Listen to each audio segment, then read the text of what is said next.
All right, everybody, welcome back to another episode of the Lasting Learning Podcast. This week is a good one because this is an episode that I've been trying to get put together for a little bit of time now. I've got a guest on that is just crazy busy doing all of the things. Like when I say all the things, she does all the things, and she does them all amazingly well, or at least that's what it looks like from the camera. I've got a person on who some of you might know her from Instagram or just from social media. She's a mom. She is a wife.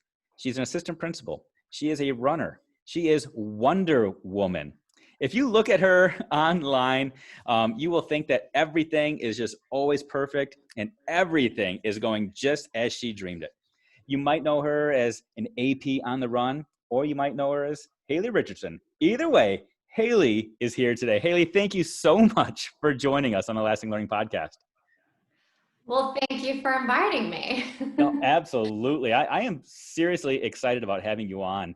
I love having guests on that just do everything and seem to do it all so well, because I feel like, they teach me a lot about how to pursue excellence. They teach me a lot about balance. They teach me a lot about, well, how it's not always as perfect as it seems. And they tell me that it's okay to take 2, take 3, take 4, and just keep on going. And I am excited to hear your journey because I feel like some of that is going to be true about you as well. So, Hayley, can you just take a minute and introduce yourself to the listeners that might not know you yet? Sure. So yeah, I am a mom. I've got a little girl in the 4th grade and a little boy in preschool. I'm a wife, been married for 11 years, and I was born and raised in Tennessee, still in Tennessee, just outside of Nashville. This is my 4th year as an assistant principal at a high school. And I can honestly say high school is never where I thought I would be. When I was in school and college, when I went into education, I wanted to be a kindergarten teacher. So there's that.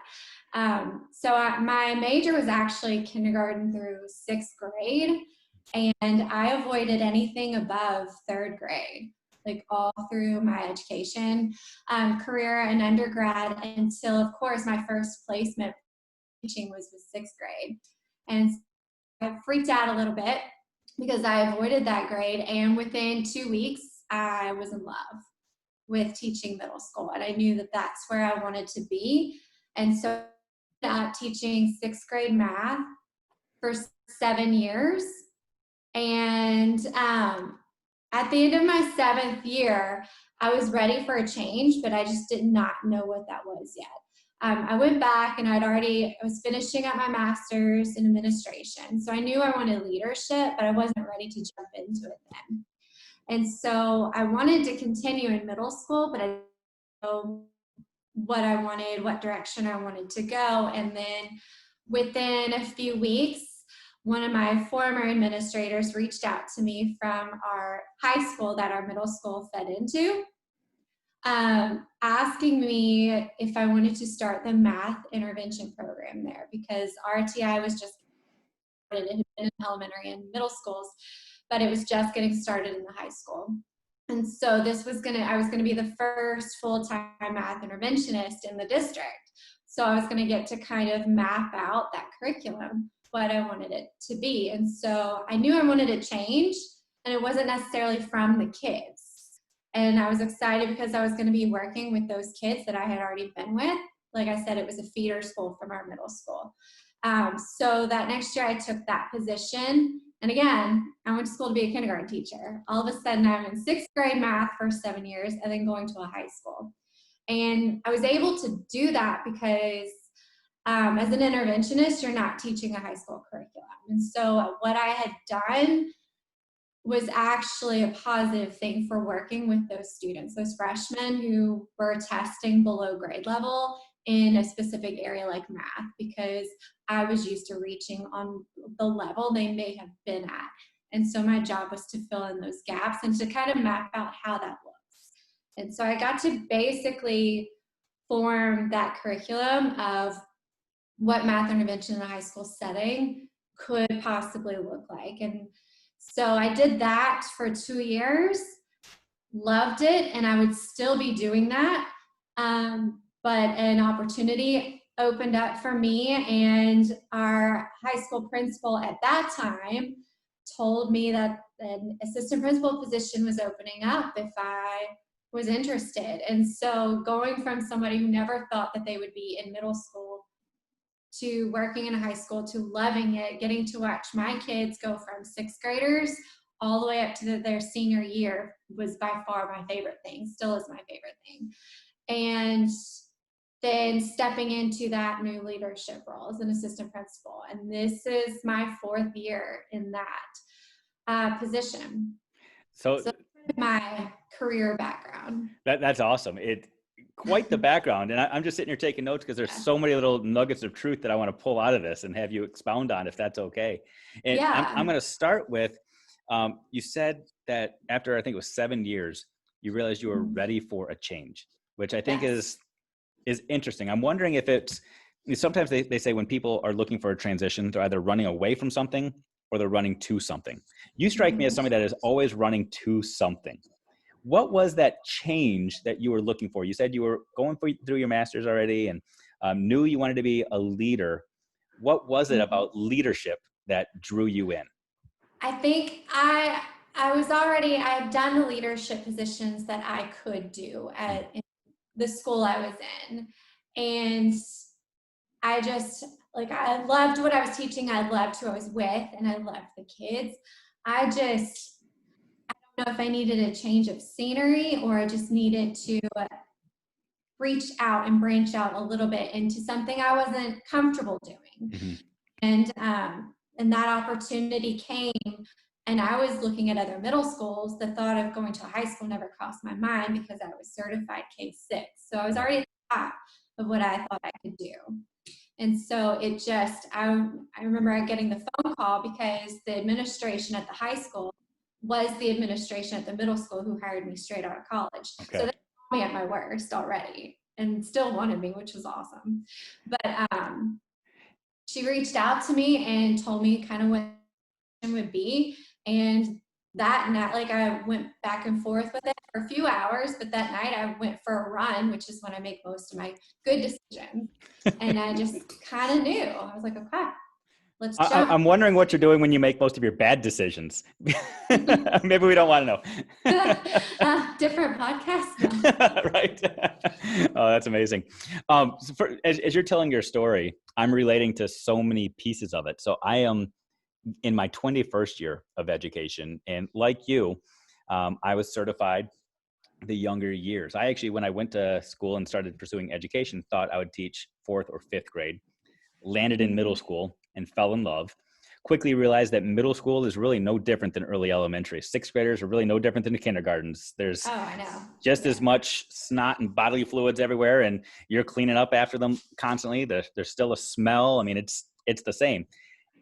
I then pursued leadership and took those stepping stones, if you will, found myself in central office and worked a lot with high school students, and quickly realized that high school freshmen are a lot like 6th graders, who are a lot like kindergartners. And there are so many similarities. I'm wondering if there's something in your personality that just likes seeing these people so awkward, so clumsy, and watching them grow and develop more than teaching the content. It's like seeing this caterpillar turn into a butterfly. Is that really what you're about? You like seeing that metamorphosis take place in people? Yes, I absolutely love that. And so I loved the 6th graders in the middle school. I still call them my 6th grade babies. And even in the high school, I'm over the freshman academy is one of my departments. And so our freshmen, most of them, we have about 500 when they're all there on a normal year. And they stay mainly in the same hallway with each other. And so I love that they come in kind of awkward and scared. And I just love getting to know them and watching them develop and turn into who they're going to turn into, and watching them find out what their passions are, pick their pathways and their clubs, and just seeing what they're all about. And the current seniors, they are my last group of 6th grade babies that I taught in middle school. And so that's a little bittersweet, because every year I've had a group of my students who I taught 6th grade math to coming up through our middle school. And so they're my last ones, but that has been by far my favorite thing. I remember my first day at the high school. I had groups of kids in every grade who hadn't seen me for years. And they all just came like I was some celebrity that they, Miss Richardson. And some of them, I hadn't seen in 4 years since they left 8th grade. And so that's definitely my favorite part. Oh, that's awesome. I will say, not many high school administrators just love the freshmen. Not too many high school staff members, period, love freshmen. No. It takes somebody who thought they were going to teach kindergarten to really fall in love with freshmen. Yes. That's what it takes. Yeah. Yeah. I love the babies of the school. I don't know. I just love helping them out and kind of showing them how they can be successful. And I love when they try to get away with 8th grade things that they do, and just having those real conversations with them about. And I've already had a couple this year. Hey, this isn't middle school. Let me give you some advice. And so, I love that piece of it. As a dad to a now freshman, I might be calling you very, very soon because we've been in school just for a few short days. I could use some help. So, so you said that being in charge of this freshman academy is one of your responsibilities. And as you know, as an administrator, the whole idea of other duties as assigned takes on a whole nother meaning. There are a lot of responsibilities, from supervising games to coordinating schedules to discipline to all of the things, literally all the things. Yeah, it's a lot. Can you just take us through, if somebody, and I'm going to ask you, what is a typical day? And we know the answer is there's no such thing as a typical day. But when we're not in the world of COVID, when we're not doing all kinds of different things, virtual and hybrid and all this craziness, what time do you normally have to get to work? What time do you typically get home? What happens in the life of an administrator? Well, our kids enter our building at 7:45. Their first class starts at 8:30. And I typically, in my ideal situation, would be at work by 7, but I can't drop my own kids off until 7. So I'm getting there by 7:30 and not stopping until the kids all leave at about 3:45 till 4 o'clock. But on a typical day, you can't plan it out.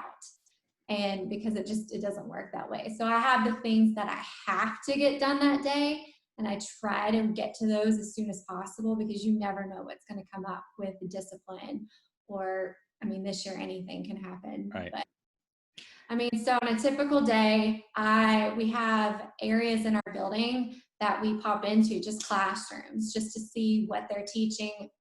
How are the students engaged? What's going on?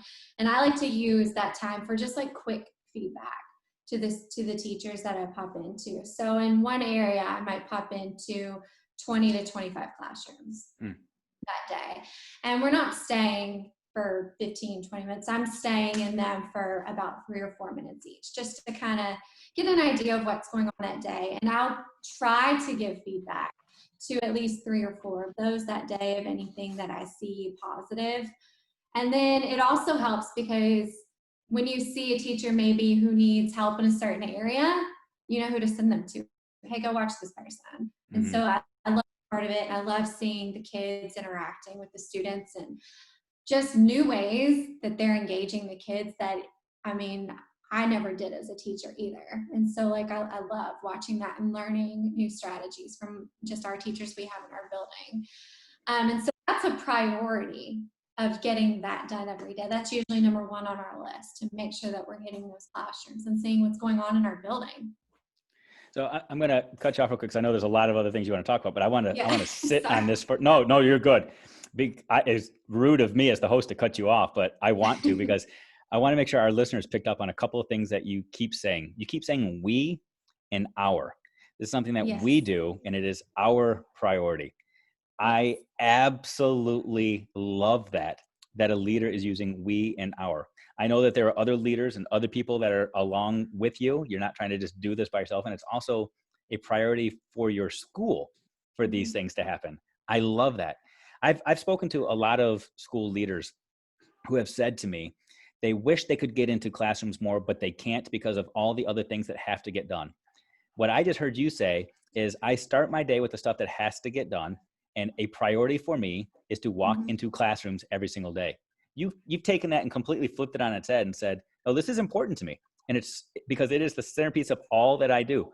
You are a problem solver. That's the job of a leader, is to troubleshoot. And you only know what problems to solve by looking for the strengths in others so that they can solve the problems. You're a connector. You are looking for greatness. You're out there looking for people that are excelling so that you can partner them with others. I absolutely love that. So sorry, I cut you off. I just wanted to focus on the we, the our, and how you make this a priority. So keep going now. I messed up your rhythm, but go ahead. No, you're good. Well, this year, I mean, we had to flip our schedule for COVID. And so we are now on a block schedule just so we have less transitions throughout the day and less numbers of kids going into every classroom a day. So they're seeing half the kids. And so for contact tracing, which is a whole different conversation like that, that does help with the number of contacts for COVID. But I mean, in a normal year without that, so I mean, I'm popping in, we've got 8 periods a day normally, and now we have 4.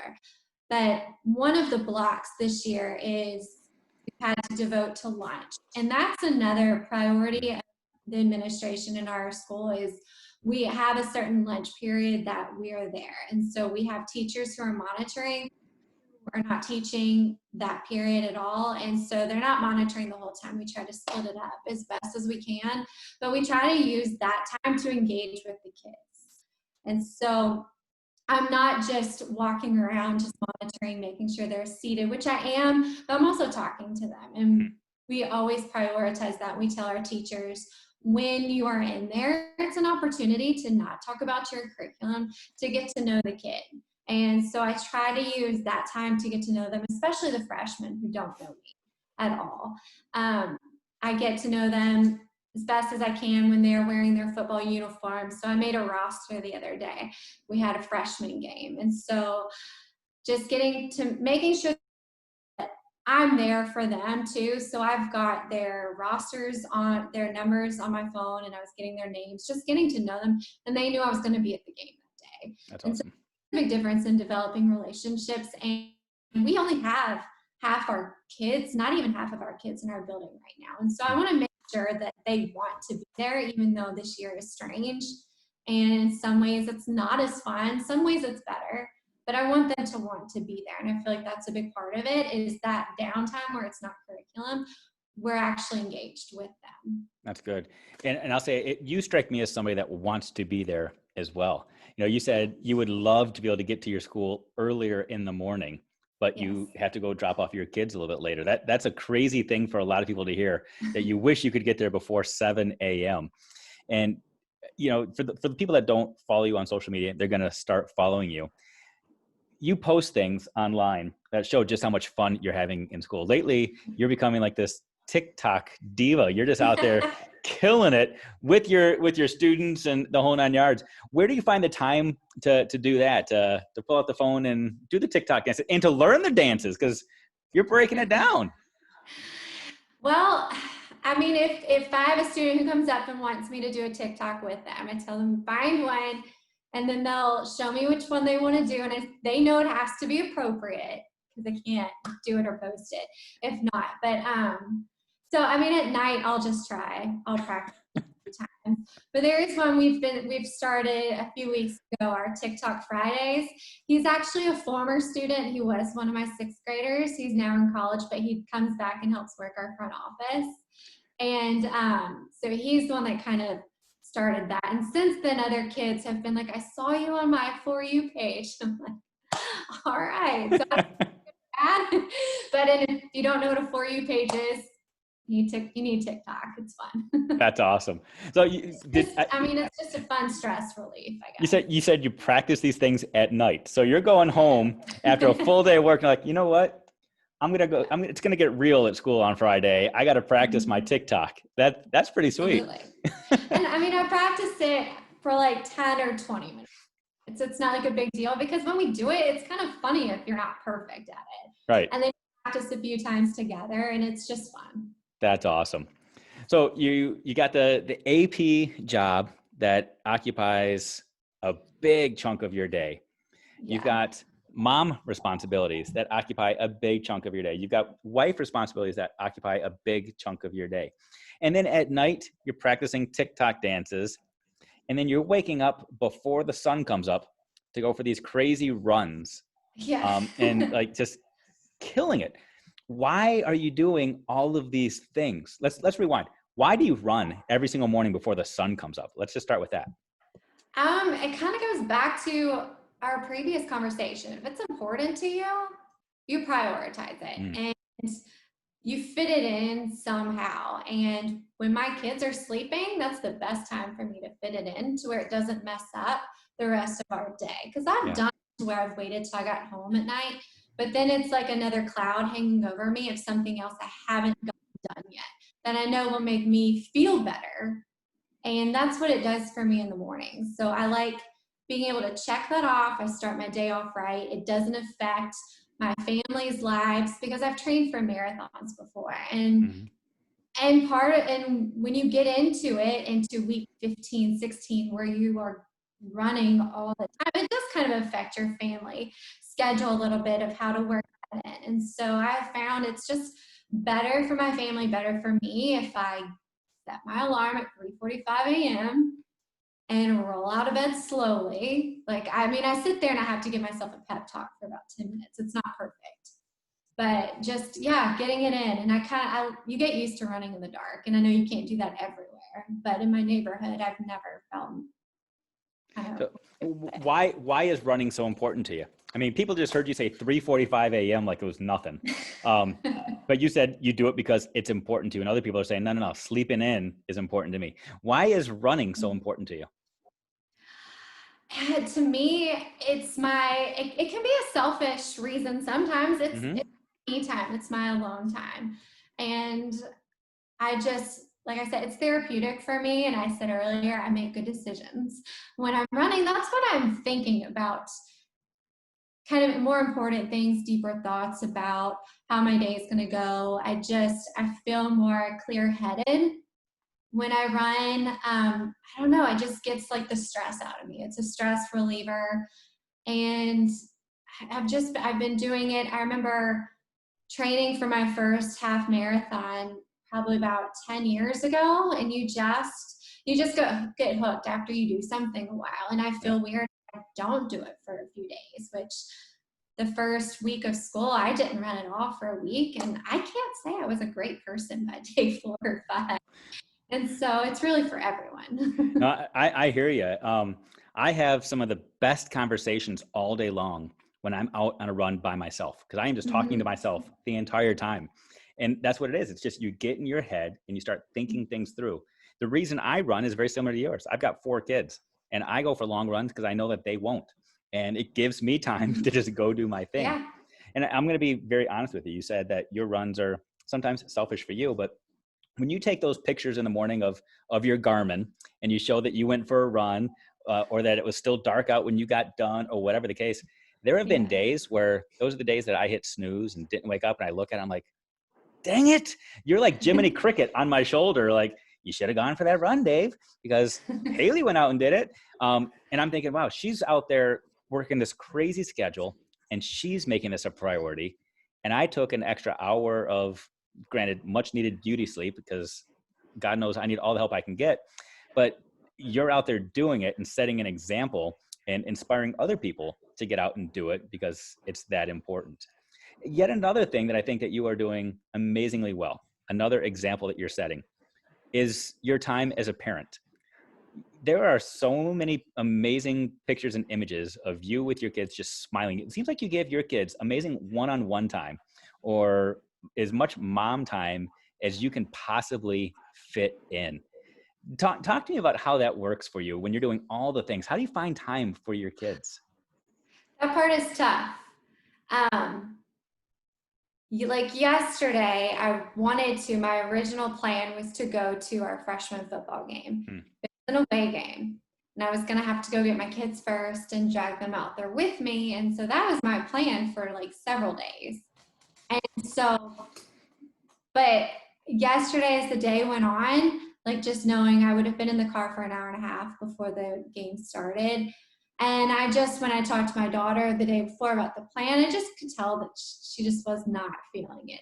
And so I have to sometimes remind myself to prioritize my own children. Sometimes I'm not great at that. Sometimes, like, I mean, I drag them everywhere with me to games and to my school events, and normally they love it, and it's fun.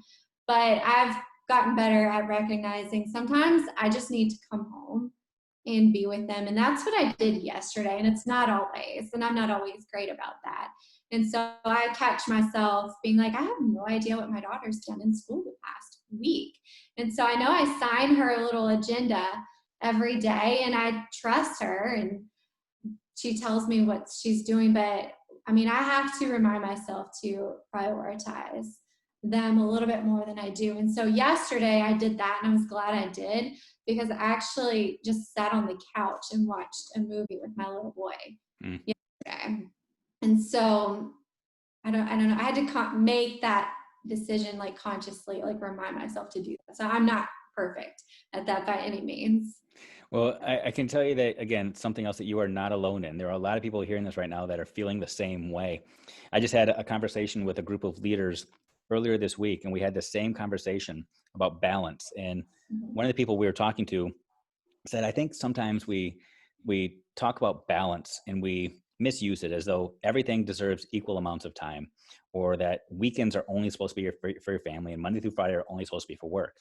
And this person said, actually, the reality is it needs to be more like a harmony, where, you know, if you're listening to a good song, sometimes the bass drives and sometimes the vocalist drives, and sometimes maybe you need a whole week all for your kids. Maybe your kids just need 5 minutes, whatever it is. You just have to be all in and recognize that in different times and different seasons and different moments, different things do have to take a priority. And I think that's what you're saying, is that yesterday you just had to take some time just to sit down on the couch and watch a movie with your son. And that was the priority in the moment. But for you, that's also work, because when you're not doing all the other things, I know that you're thinking about those things and you're thinking, man, I could be and I should be, but you knew that he needed that in that moment. And that's trying to find that harmony, not balanced by any stretch of the imagination, but it's harmony. It's trying to fit everything in a busy world and a busy life. But it's impressive because it seems like you're doing it very well. And I know at times it feels like you're juggling, and you must just be exhausted all the time. Is that a fair statement? That is a fair statement. I drink a lot of coffee, and you probably see that on Instagram also. Yeah, constantly drinking coffee. And honestly, I was exhausted yesterday as well. So when I knew my kids didn't want to go, I was like, let's just go home. Let's just hang out together. And so, I helped them both with their homework, and it was just nice to just be at home and just focus. I normally can't do that on a weekday night. And so somehow it just worked out this week that I could. And then I made the decision to do that, and that's fine. It's amazing how much we learn when we actually listen to kids, whether it's at work or at home, as opposed to us telling kids all the time, just listen to me. I know everything. When we stop and just listen to their needs and try to respond to them, like the peace and serenity that we can feel. And we oftentimes are in the right when we go with the direction that kids want us to go, because they don't overthink things like we do. They just go with their heart. And if we could just trust them a little bit more, that's powerful. Yeah. That's good. I love how you described it as harmony and not balance, just because it never feels, not going to feel balanced, because if you have to, it kind of changes. It's very fluid of what needs more time than others, and that changes all the time. And so just knowing that harmony and being able to adjust, I think is a huge way to prioritize your time and to be able to get to everything, because you're being pulled in so many directions. I want to make sure that nobody out there thinks that I came up with something as genius as that. That came from a guy named Jeff Gargas. If you don't know Jeff Gargas, he's the one that came up with the concept of the harmony. And it came from, I was having a conversation with another woman that inspires me. Her name is Cass Nelson. I don't know if you know Cass or not. Cass is a principal in Oklahoma who has a couple of kids. Her husband is a superintendent. They live in a farming community. They also farm on the side, I say on the side, but in real life, they farm. She's a principal. She drives a school bus. She also has to shovel the snow, and she's got a running streak of like 2,000 days in a row. And I asked her just flat out, how in the world do you find balance? She said, I don't find balance. I just prioritize in the moment. What's more important right now? Okay, that's a simple answer, but that's the reality of it. Like right now, there are a lot of other things that I could be doing, but right now for me, sitting down and having a conversation with Hayley is the most important thing to me right now. And it's not about balance. It's picking and choosing, just like every moment of our lives it's a choice. We choose everything that we do. You choose whether or not you turn on and off the lights in every room you walk in.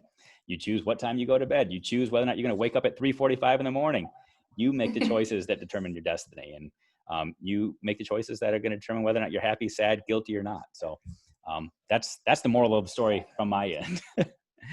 So I'm wondering, Hayley, as you look at the rest of this year and all of the craziness that is going on right now, and I know nobody has crystal balls, nobody can predict what the world is going to look like, let alone what schools are going to look like. But you do have a little bit of control over you. Do you have any goals for you? Anything that you're looking to accomplish, do, become, grow into? Are you just looking to stay sane and stay alive? Where does Hayley Richardson go from here? Well, sometimes I'm just figuring out the next hour by hour situation. But yeah, with this year, I've had to take on a lot of new roles and responsibilities at our school just because not only with COVID, but we had our principal who I've been with had decided to retire this year. So we've got a new principal. One of my best friends who was an assistant principal with me at our school took on a principal position. Yes, AP's on the run is now AP on the run. I know. She's crazy busy doing a lot of amazing things. And then we had another assistant principal. He left as well. So we've got a new principal and 2 brand new APs.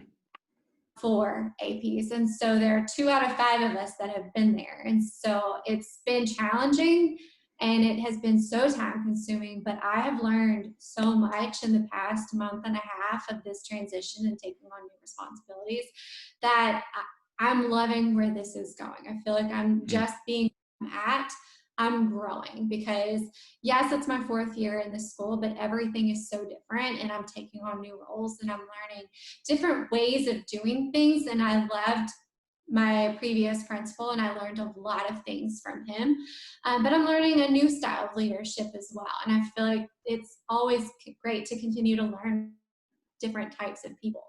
And so I feel like that's going to make me better, just taking notes and learning how to lead in different ways and just learning new responsibilities and what I can do to help the school, to help the kids, to help the teachers. And right now, just helping our teachers and supporting them as much as possible has been a definite priority of mine.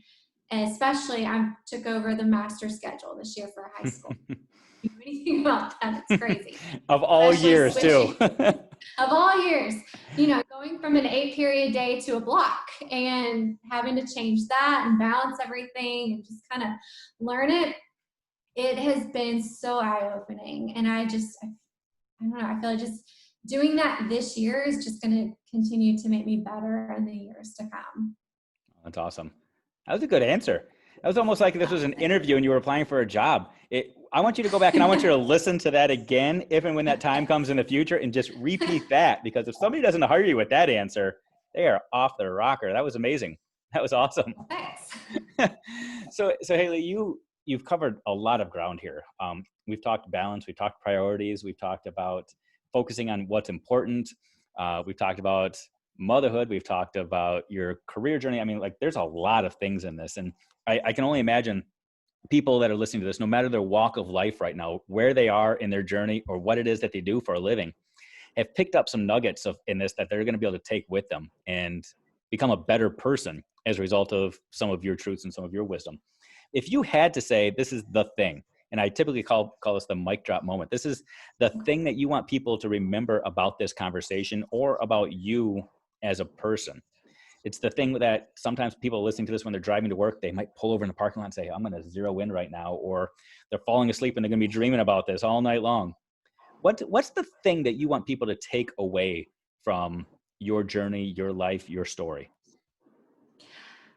Well, for me, it's don't be afraid to jump something, because when I took that leap of faith into high school, I never thought I would have been there. Like, I seriously probably would have used the word never 100 times would I ever be in a high school, and look at what happened. And I've loved it, and I've learned from it, and I've grown so much. And I've met so many amazing educators who are now my coworkers, friends, family even. And just don't be afraid to jump. I mean, when a door opens up for you, I mean, of course, you can think about it, pray about it, run about it, do whatever you need to about it, but just don't be afraid to take that risk, because especially if it's out of your comfort zone, because you are going to grow so much more that way. Oh, that's awesome. I know I have for sure. That's awesome. Great advice for people that are going through life right now with so much uncertainty, with so much fear and anxiety. Just take the chance. Just go for it, and know that no matter what happens, there's a learning opportunity just waiting for you. So that's awesome. There is. Hayley, thank you so much for taking time out of your crazy busy schedule to inspire me and to inspire all of the listeners that are out there.